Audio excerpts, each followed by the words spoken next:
नहीं बना है भैया। इस 7 दिन के पीछे आप सोचो, भागवत की कथा में परीक्षित को 7 ही दिन में मरने का साथ हो, क्योंकि मृत्यु लोग है आया है सो जाएगा, राजा रंग फकीर सभी को मरना है, हम सबको जाना है धराधाम छोड़ करके। और 7 ही दिन में जाना है, रविवार, सोमवार, मंगलवार, बुधवार, गुरुवार, शुक्रवार और शनिवार, ये 7 ही दिन है। और 7 ही दिन में हमें भी धरती छोड़ करके जाना है। काल रूपी तक्षक आएगा और हम उस काल रूपी ब्याल के ग्रास बन जाएंगे। काल ब्याल मुखग्रास त्रास निर्वास हे तवे श्रीमद्भागवत। तो मानो इन सबसे बचने का जो सर्वोत्तम उपाय है वह, देखो एक बात बोलो, हमारी उम्र बहुत ज्यादा नहीं है। पहले के जमाने में सदियों में लोग 1 लाख वर्ष तक जीते थे। कितने साल? 1 लाख वर्ष। और सतयुग के बाद जैसे त्रेता आया तो 1 शून्य हट गए, तो 1 लाख से कितने बचे? 10,000 वर्ष तक जीते। और उसके बाद जब द्वापर आया तो 1 शून्य और घट गया, तो 10,000 से कितना हो गया? 1,000 हो गया। और जैसे कलयुग आया तो कलयुग आते ही मानव की उम्र में 1 शून्य और घट गया। कितना बचा?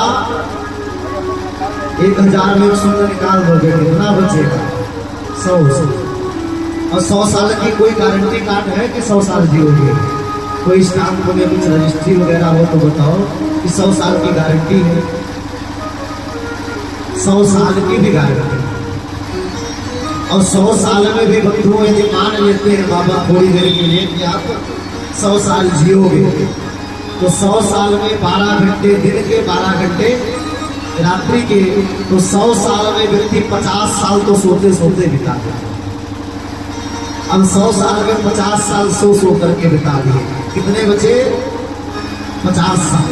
अब 50 साल में आप 20 वर्ष पढ़ाई के निकाल दो, कितने बचे? 30 साल। और 30 साल में जब विवाह हो जाएगा, देवी जी आ जाएंगी, तो देवी जी की सेवा में कुछ 10-20 साल निकाल दो, कितने बचे? 10 साल। और 10 साल में जब 90 के बाद जाओगे ना, तो जैसे माला लेके बैठेंगे आप, तो इसे खांसी महारानी पहले आएगा, फिर बुढ़ापे में वजन नहीं होगा हो। और शरीर की इसमें भी कोई गारंटी कार्ड नहीं है। आप सोचने वाली बहुत बड़ी उम्र है, उम्र बहुत बड़ी नहीं होती। समय के बड़ा भीत होता जा रहा है। ये काल है, ये किसी का ना हुआ। आपके बाबा दादा को भी लगता था कि ये हमारी बनाई हुई वैभव है, हमारा बनाया घर है, एक दिन हम भी ऐसे सहिंसा रहेंगे। लेकिन जब धरती को छोड़कर जाता है ना, तो उसमें वैराग्य हो जाता है। और एक बात और बताऊं, जब किसी का जन्म होता है ना, तो आप ध्यान दीजिएगा, जन्म लेते समय हमारी मुट्ठी बंद रहती है। जब किसी को बच्चा होगा, बालक होगा, तो हमारी मुट्ठियां बंद रहती हैं। और जब हमारी मृत्यु होती है तो हमारी मुट्ठियां खुली। कभी सोचा कि ऐसा क्यों होता है?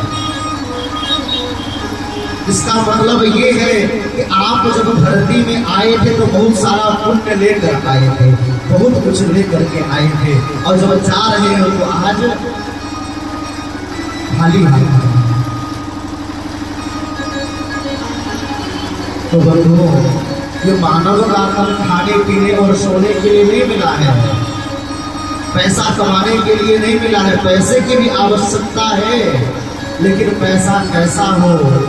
पैसे की 3 गतियां बताई गई हैं।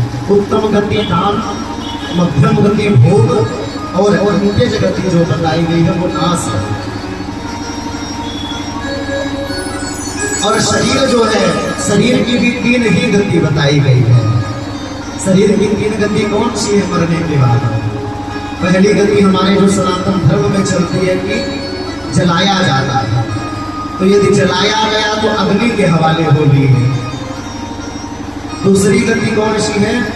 दफनाया जाता है, कीड़े कीड़े पंथ में दफना देते हैं। तो दफनाने पर क्या होता है? कीट पतंग खा जाते हैं। तीसरी गति कौन सी है? कीट पतंग कीड़े मकोड़े खा जाते हैं। और तीसरी गति है जल में प्रवाहित किया जाता है। और जब जल में प्रवाहित किया गया तो मछली मगरमच्छ नाना प्रकार के जलचर प्राणी। तो शरीर की यही गति है बंधु। और एक बात बताऊं, शरीर में तो ये जो बाहर से आप देख रहे हो सुंदरता है कि कितने सुंदर दिख रहे हैं, भगवान ने कितना सुंदर बनाया है। तो जैसे आप घर बनाते हो ना, तो घर बनाने में क्या क्या सामान लगता है? सबसे पहले ईटा लेके आते हैं, सरिया लेकर के आते हैं, बालू लेकर के आते हैं। और उसके बाद घर जब बच जाता है तो प्लास्टर करते हैं। और प्लास्टर करने के बाद क्या करते हैं बाबा? पेंटिंग कर देते हैं। तो वैसे भगवान ने भी 5 प्रकार की चीज से हमारा शरीर बनाया है, 5 प्रकार के मटेरियल का उपयोग किया है।